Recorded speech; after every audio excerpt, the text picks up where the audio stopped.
मैं अपने प्रेस के साथियों का धन्यवाद देता हूं कि लगातार हम लोगों को मिलने का मौका मिल रहा है। लगातार हम लोग जब जब संगठन की बैठक कर रहे हैं उसके बाद हमें और आपको मिलने का मौका मिलता है। जितने भी हमारे आज छात्र सभा के समाजवादी साथी आए हैं, ये सभी साथी संकल्प लेकर के जा रहे हैं कि दूत बन करके गांव-गांव, घर-घर जाकर के समाजवादी पार्टी के कार्यक्रम और समाजवादी पार्टी को कैसे मजबूत किया जाए उसका संदेश घर-घर पहुंचाने का काम करेंगे। न केवल संदेश पहुंचाने का काम करेंगे बल्कि जो सवाल इनके सामने खड़े हैं, नौकरियों का कम होना, बेरोजगारी, महंगी पढ़ाई, शिक्षा का निजीकरण, शिक्षा के क्षेत्र में बड़े पैमाने पर सरकार का हस्तक्षेप और आज के समय पर जो सम्मानजनक नौकरी रोजगार मिलना चाहिए वो भी सरकार सम्मानजनक नौकरी रोजगार नहीं दे पा रही है। डिलीवरी बॉय बना दे रही है। जो लोग ये कहते थे कि सस्ती पढ़ाई कराएंगे, एजुकेशन को बेटर करेंगे, लेकिन निजीकरण के बहाने पढ़ाई लिखाई और रोजगार नौकरी हमारे पीडीए परिवार से दूर करते चले जा रहे हैं। जब निजीकरण होगा शिक्षा का, विदेशी यूनिवर्सिटीज आएंगी तो हमारे बच्चों की पढ़ाई भी बहुत महंगी हो जाएगी, वो पढ़ नहीं पाएंगे, उन्हें नौकरी रोजगार से दूर करने का ये साजिश षड्यंत्र चल रहा है। और साथियों ने यहां भी कहा कि जो काला चश्मा लगा करके आए थे वो उजाला नहीं देख सकते। जो काला चश्मा लगा करके आए थे वो उजाले से दूर हैं और उसी का परिणाम है कि आज उत्तर प्रदेश को जो $1 ट्रिलियन इकोनॉमी का सपना दिखाया जा रहा था, न रोजगार है, न नौकरी, न इन्वेस्टमेंट है। जो इन्वेस्टमेंट की बात कही गई थी, इन्वेस्टमेंट में नहीं, अगर इन्वेस्टमेंट होता तो नौकरी रोजगार होते। वो सेलेक्टिव है और इतना ऑर्गेनाइज्ड करप्शन कभी देखने को नहीं मिला जो इस सरकार में भारतीय जनता पार्टी की में देखने को मिल रहा है।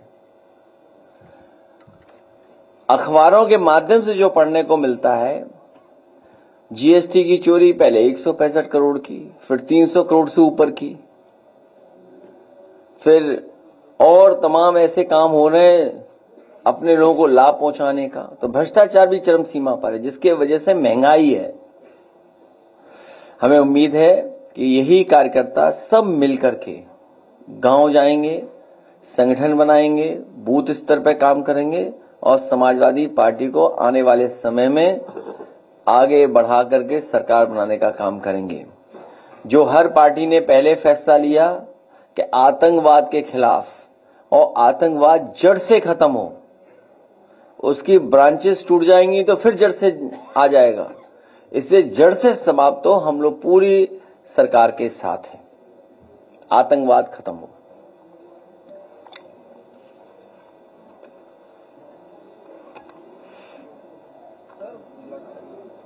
साइबर फ्रॉड का शिकार हो रही है और फर्जी वारंट जारी करके लोगों को गिरफ्तार करवाया जा रहा है, इस पर क्या कहते हैं? ये अनुपयोगी सरकार बनकर के आई है, अनुपयोगी। और अयोग्य सरकार है।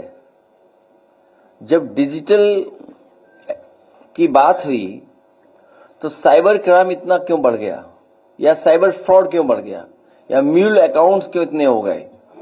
आपको याद होगा देश की सबसे बड़ी बैंक ने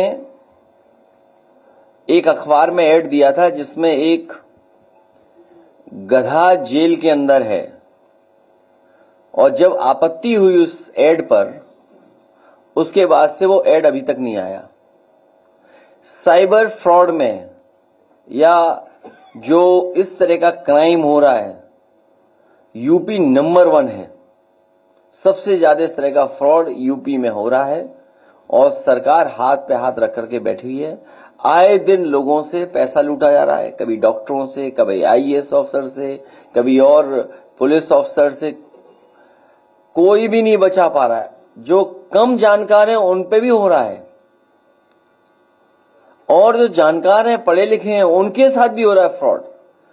और सरकार कुछ नहीं कर पा रही, इसीलिए यूपी नंबर 1 है साइबर क्राइम में और साइबर फ्रॉड में। सर, जहाँ तक की शिक्षा की बात है तो जो सरकारी स्कूल है 1 से 5 तक की, उसमें जो बच्चे हैं लगातार जो एडमिशन हो रहे हैं प्राइवेट में हो रहे हैं, लेकिन सरकार ये नहीं सुनिश्चित कर पा रही है कि जो बच्चे सरकारी में नहीं एड हो पा रहे, क्योंकि ऐसे स्कूल है जिसमें 20 से 25 बच्चे हैं। इस बार चुनाव जो होगा वो होगा चुनाव योगी बनाम प्रतियोगी। जो पढ़े लिखे लोग हैं, जो रोजगार चाहते हैं, जो शिक्षा के क्षेत्र में बदलाव चाहते हैं, गुणवत्ता के साथ शिक्षा चाहते हैं, वो सभी इस सरकार को हटाने में लगेंगे।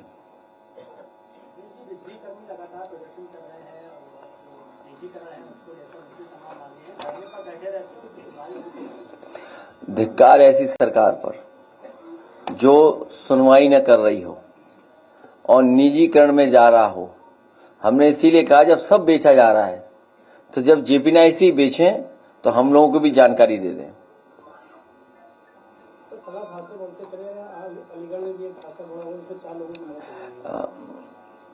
प्रतिदिन बड़ी संख्या में लोगों की जान जाती है। प्रतिदिन यूपी नंबर 1 है रोड एक्सीडेंट्स में। साउथ इंडियन जो स्टेट्स हैं उनमें से कुछ है, डेटा आता है जो डेटा कह रहा है। जो सुरक्षा को लेकर के और जो इंतजाम सरकार को करना चाहिए वो नहीं कर रही, जिसकी वजह से ये घटनाएं हो रही हैं। सरकार कई कारण बता सकती है, लेकिन सरकार की जिम्मेदारी बड़ी है कि इस तरह के रोड एक्सीडेंट्स न हो जिससे जान लोगों की न जाए। अखिलेश जी, पूर्वांचल की सबसे बड़ी और सस्ती मार्केट है वाराणसी की दाल मंडी। वहाँ 10,000 दुकानें हैं, करोड़ों का डेली का व्यापार है, लेकिन श्रद्धालुओं की परेशानी का हवाला देकर के 10,000 दुकानें तोड़ी जा रही हैं। हमारा डेलीगेशन मिला था उनसे, लीडर ओपोजिशन मिले थे। जो विकास विनाश की ओर ले जाए हम उसके पक्ष में नहीं है, उजाड़ दे हम उसके पक्ष में नहीं है। कुछ लोगों के हाथ में ही विनाशकारी रेखा है, उनसे सावधान रहें।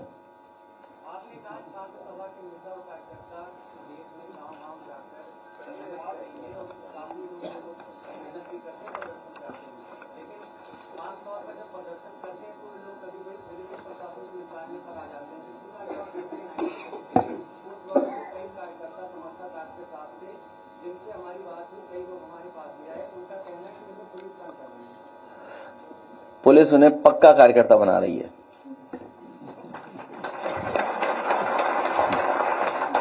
वो जीवन भर समाजवादी रहेंगे। अब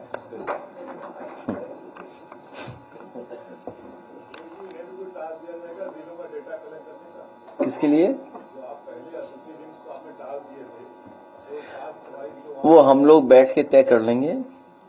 इन लोगों को भी जिम्मेदारी से काम करना है। नंबर 1 अनुशासन, दूसरा व्यवहार अच्छा, तीसरा एक दूसरे के प्रति सम्मान की तरह, सम्मान से देखना, सम्मान से जुड़ना।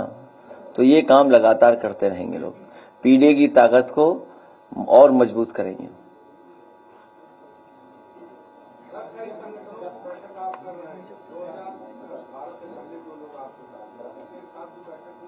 किसके साथ?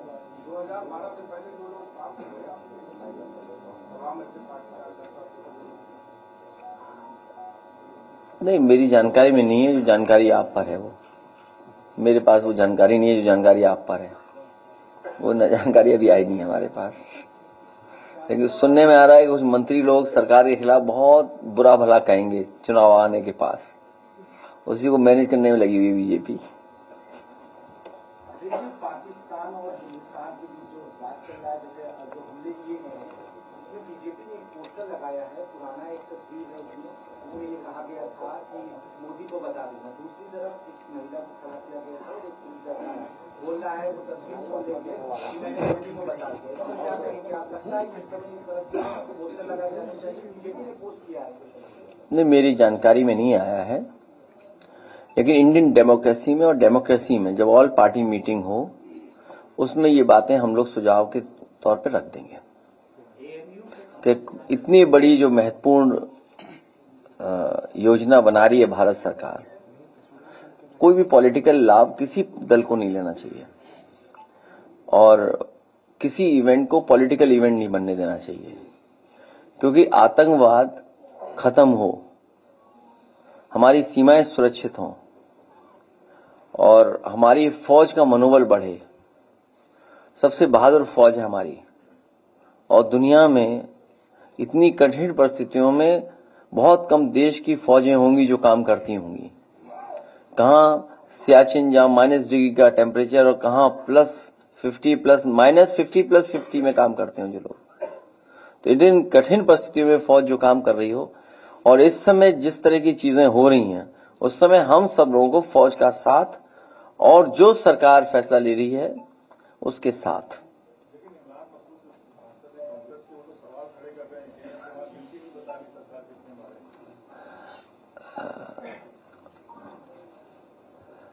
मैं फिर कहता हूं,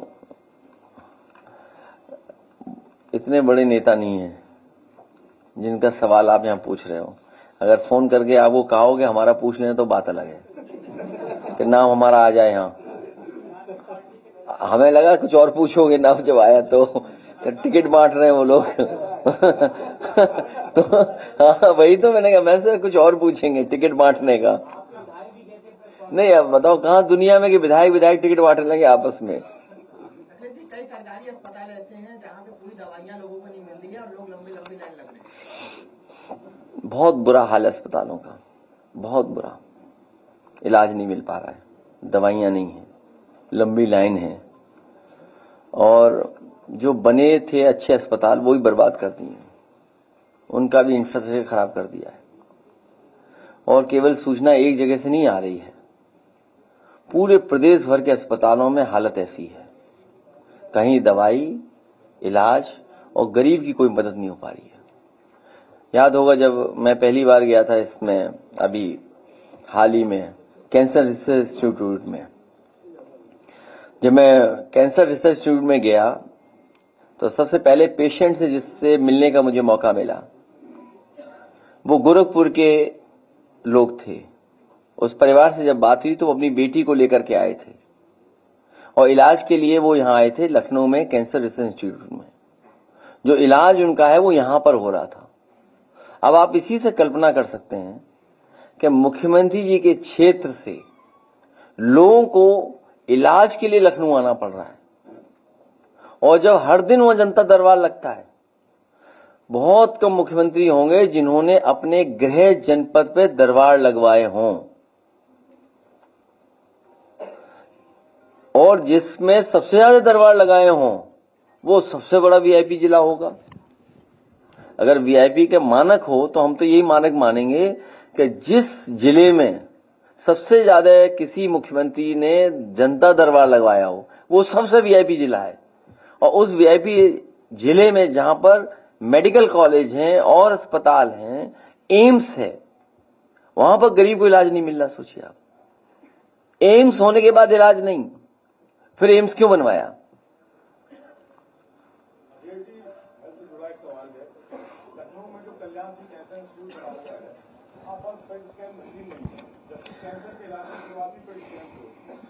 वो समाजवादियों का बनाया हुआ कैंसर इंस्टीट्यूट है, भारतीय जनता पार्टी ने केवल नाम बदल दिया है। और जितना उसको बन जाना चाहिए था वो नहीं बनने दिया। और उसके पीछे अगर आप जाएंगे तो सुनने में आया है कि जो मेडिकल यूनिवर्सिटी बनी है वो एडमिनिस्ट्रेटिव यूनिवर्सिटी है, मेडिकल कॉलेज नहीं है वो, जिसका शिलान्यास प्रधानमंत्री जी ने लोक भवन के सामने किया था। हालांकि वो बटेश्वर में बनना चाहिए था, बटेश्वर में नहीं बना, वो बना समाजवादी लोगों के जो इंफ्रास्ट्रक्चर का प्रोजेक्ट बन रहा था उसकी बची हुई जमीन को बदल करके नक्शे पर उन्होंने वो मेडिकल यूनिवर्सिटी बनाई, अटल बिहारी वाजपेयी मेडिकल यूनिवर्सिटी। वो एडमिनिस्ट्रेटिव यूनिवर्सिटी है, वहां मेडिकल कॉलेज नहीं है। मेडिकल यूनिवर्सिटी तो बस इलाज नहीं हो रहा वहां, तो आप इसी से कल्पना कर सकते हो स्वास्थ्य का क्या हाल है। आप लोग उस पे स्कैन मशीन को धंधे के तौर पर दे सकते हो आप? सबसे पहले तुम दो 1 लाख रुपए, बातें कर रहे बेमतलब की। जेब में नहीं, पैसा 2 रुपए, बोले चंदा दे दो सब लोग। ये क्या बात हुई, चलो 1 लाख दो तुम, हम देंगे 2 लाख सब लोग मिल करके। अरे भाई हम कह रहे सरकार बदलो। मेडिकल वाला लगाइए, वो एड लगाइए, दिखाओ इनको, दिखाइए मेडिकल वाला एड। अरे चाहे जितने किया है तो हमारी जिम्मेदारी थोड़ी है, वो तो सरकार की जिम्मेदारी है। अच्छा बताओ, सरकार गमले लगा रही करोड़ों रुपए के, हाँ बहुत से ऐसे खर्चे हैं सरकार कर रही है। होर्डिंग लगा रही है, होर्डिंग का तो खैर करप्शन है, वो तो जानते हो आप भी। वो तो लगती 10 है, बिल होते हैं 100 का है। नहीं, देखिए बिल 100 का, लगती 1। अब आप हिसाब लगा लो उसी से। एड आया, लाइट बंद करो, एड दिखाइए। खुद ही बीमार लग रहा है, न डॉक्टर है, न दवाई, न सुई, न जांच है। सुबह से दोपहर। भैया डॉक्टर कब आएगा? लगता है अब सरकार बदलेगी तभी डॉक्टर आएगा। इस बार भी गरीबों की मदद करने वाली सरकार वापस आएगी और सबको सेहत बनाएगी। जिनका काम आज भी है, 27 में बनाएंगे उनकी सरकार। अपना भविष्य खुद बनाएंगे, किसी के बहकावे में नहीं आएंगे, सबको समझाएंगे। एकजुट होकर 27 में अपनी सरकार बनाएंगे, मतलब पीडीए सरकार लाएंगे। अपनी सरकार बनाएंगे, अपनी सरकार बनाएंगे। ये पत्रकार समझ नहीं पाए, दोबारा दिखाओ इन्हें, दोबारा नहीं समझ पाए, एड कहाँ समझ पाए। ये अस्पताल तो हमें खुद ही बीमार लग रहा है, न डॉक्टर है, न दवाई, न सुई, न जांच है। सुबह से दोपहर। भैया डॉक्टर कब आएगा? लगता है अब सरकार बदलेगी तभी डॉक्टर आएगा। सरकार का इलाज नहीं करना ही होगा। इस बार हम गरीबों की मदद करने वाली सरकार वापस आएंगे और सबको सेहत बनाएंगे। जिनका काम आज भी है, 27 में बनाएंगे उनकी सरकार। अपना भविष्य खुद बनाएंगे, किसी के बहकावे में नहीं आएंगे, सबको समझाएंगे। एकजुट होकर 27 में अपनी सरकार बनाएंगे, मतलब पीडीए सरकार लाएंगे। अपनी सरकार बनाएंगे, अपनी सरकार बनाएंगे।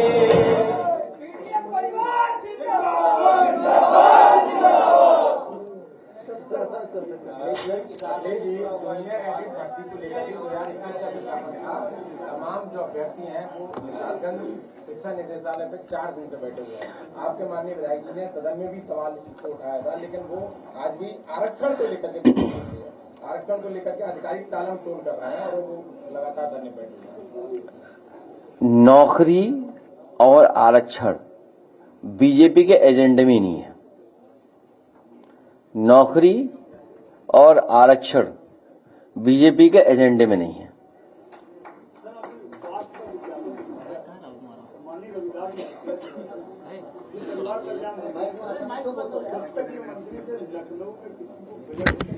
जनता से जान करा के हॉस्पिटलों को दिया करते थे, हमने उनसे कहना चाहिए रविदास मल्होत्रा जी जब मंत्री नहीं है, बहुत माना, जनता से जान कराया। आपकी बात मैंने मान ली, रविदास जी आने वाले समय मंत्री बनेंगे।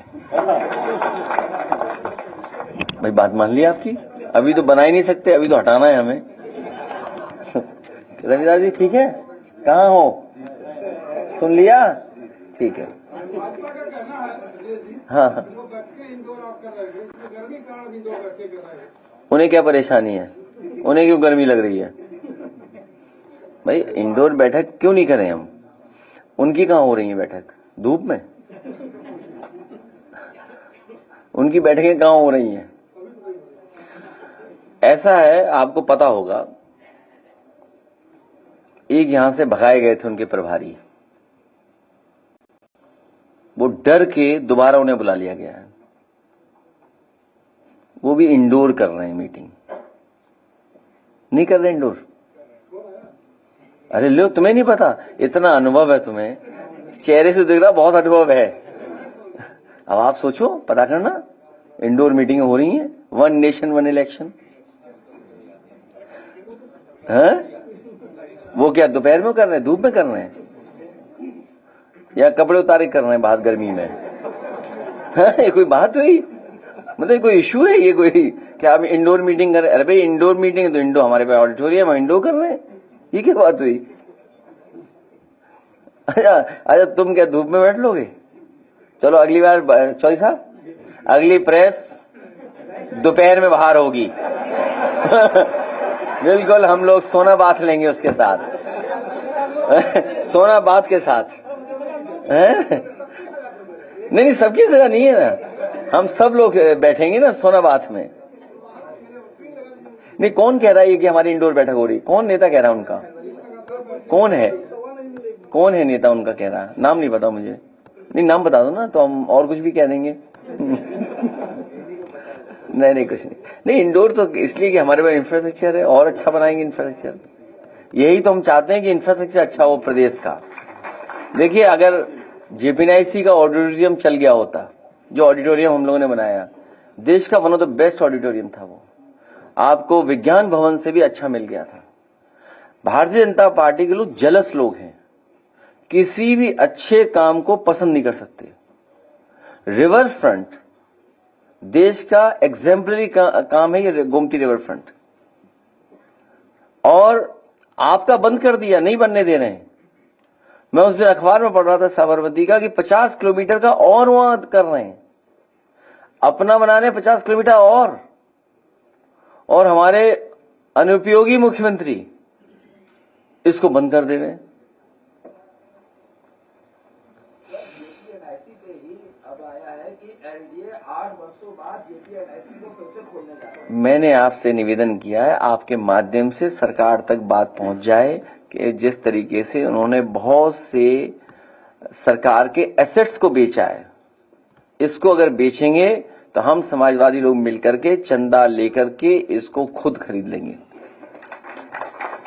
हम लोगों ने, क्योंकि इसके साथ हमारा आइडियोलॉजिकल जो इमोशनल अटैचमेंट है वो बड़ा है, जिसको नेताजी ने शुरू किया हो, शिलान्यास किया हो, और उस समय बहुत से देश के बड़े लीडर्स आए थे, और आज भी लोहिया पार्क वही है, उसी का हिस्सा कट करके जेपीएनआईसी बना है। लोहिया पार्क में आप खुद मुझसे बेहतर जानते होंगे, कोई आईएएस ऐसा नहीं जो वहां न टहलता हो। जो हम लोगों पे अन्याय करता है आईएएस, वो भी वहीं घूमता है, वहां के पेड़ पौधे देख रहे हैं कि कौन है ऐसा। और आज भी सबसे अच्छी क्वालिटी का प्लांटेशन आपको लोहिया पार्क में मिलेगा या जनरल पार्क में मिलेगा। एएमयू की जमीन पर नगर निगम ने अपना बोर्ड लगा दिया है, और वहां की जो जमीन का विवाद है वो आपके करता है। जब देश पूरा एक है और पाकिस्तान से खतरा पैदा हो रहा है, आतंकवाद से खतरा पैदा है, उस समय सरकार को कोई अन्याय का काम नहीं करना चाहिए, अननेसेसरी काम नहीं करना चाहिए। जैसे जो खबरें आ रही हैं पीलीभीत से, श्रावस्ती से, बहराइच से, कि वहां पर बुलडोजर चलाया जा रहा है, तो ये सरकार जब स्वीकार कर रही है कि सब दल एक है, तो इस तरह के काम सरकार को नहीं करना चाहिए। और कई बार हम लोगों ने आपसे इसी जगह कहा है कि मुख्यमंत्री आवास का भी नक्शा पास नहीं है। ये जो है आवास, इसका भी नक्शा नहीं पास है। वीडियो वायरल हो रहा है, उसमें ट्रेन में यात्री को जो पेंट्री के वेंडर्स हैं, ठेकेदार हैं, उन्होंने मार के उसके कपड़े फाड़ दिए, सिर्फ इसलिए कि उसने शिकायत कर दी थी। पानी महंगा बेच रहे थे, बाकी खाने का सामान महंगा बेच रहे थे, उन्होंने बकायदा उसको उतार के खूब पीटा है, पूरे कपड़े फाड़ दिए, और कोई एक्शन उनके खिलाफ नहीं है। अब वीडियो वायरल हो गया, हो सकता है मंत्री जी तक पहुंच जाए तो कार्रवाई करें उस पर। तो हैं ऐसे मंत्री, ऐसे बन गए, कैबिनेट में चले गए होंगे ऐसे लोग, उन्हीं के माध्यम से ये सब हो रहा है। वो अपने आप जानकारी में मिलेंगी ये बात। खेतों में जो है सांड और गाय के अलावा बंदरों की पूरी झुंड जा रही है, पूरा फसल तबाह कर रहे हैं। बहुत ही खराब स्थिति है, लोगों की जान जा रही है, बंदरों से गिर पड़ गए हैं। सरकार के पास क्या आप लोग आवाज उठाएंगे कि बंदरों को फिर से जंगल में भेजें। दूसरी वजह यही सर कि जो पेड़ लगाए जा रहे हैं वो बंदर नहीं है, तो बंदर जो है जंगलों से खेतों में आ रहे हैं। बहुत ही हमारे अनुभवी पत्रकार हैं जिन्होंने ये सवाल पूछा है। बहुत दिनों बाद पूछ रहे हो